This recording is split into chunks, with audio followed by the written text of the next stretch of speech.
For this step, you can use the same powder that you used in the beginning, but I'm going to go in with the Fenty Butter powder just because it's a little bit finer than the Laura Mercier and slightly carve out my contour on my cheeks. By using the pressed powder, that's my skin tone first, I've been able to set under my cheeks and then carve out using a less powder, which will mean it's a less ashy finish and still very defined.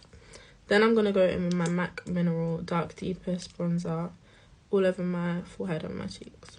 I'm using a studio angled brush to do this as well, and I'm just up my face and then onto my forehead.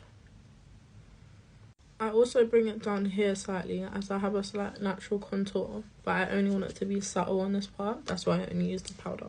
I also use my bronzer to contour my chin instead of cream contour because I feel like it blends better and it gives a much softer finish. And you want to bring it down your neck too, just to colour match.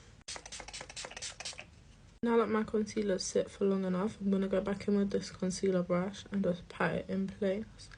And with this shade, I only go down the side of my nose and up the top of my eye. And then I bring this bit slightly out and I leave it kind of unblended, and then I go back and buff it instead of just getting rid of the product. But I don't bring it lower down my face as I like my bright under eye to be more focused in the inner corners. I also like to keep cotton buds on me as my eyes water, so in between when I'm doing my makeup I can just catch the tears before they ruin my base. These one particularly are from Bamboo Buds. These are 100% cotton and bamboo, and they're safe for babies and anyone around the eyes, nose and ears. And then again I just buff the concealer out slightly. And for the real bright under eye, I use this Too Faced concealer in light beige just here, and a little goes a very long way. And while that sits, I'm going to go in with this NYX Professional eyeliner, which is just a liquid pen, and go over the top of my eye where I'm going to stick my lashes just to give myself a bigger eye effect. And like I said, I keep a cotton bud because as soon as I start touching my eyes, they start watering. But as you can see, I'm literally only going where my eye is. There's no wing. This is my first time trying these cotton buds, but I just want to show you that this is the bamboo ones and this is the normal ones.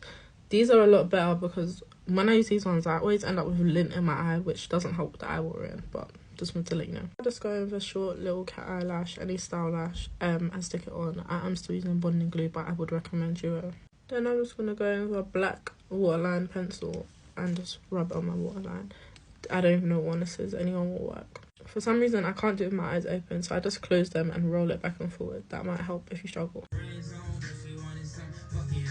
This is with and this is without. So for my nose contour, I use this angled brush and the same NARS Creamy Concealer. Watch the next part to see how I blend my nose contour and finish.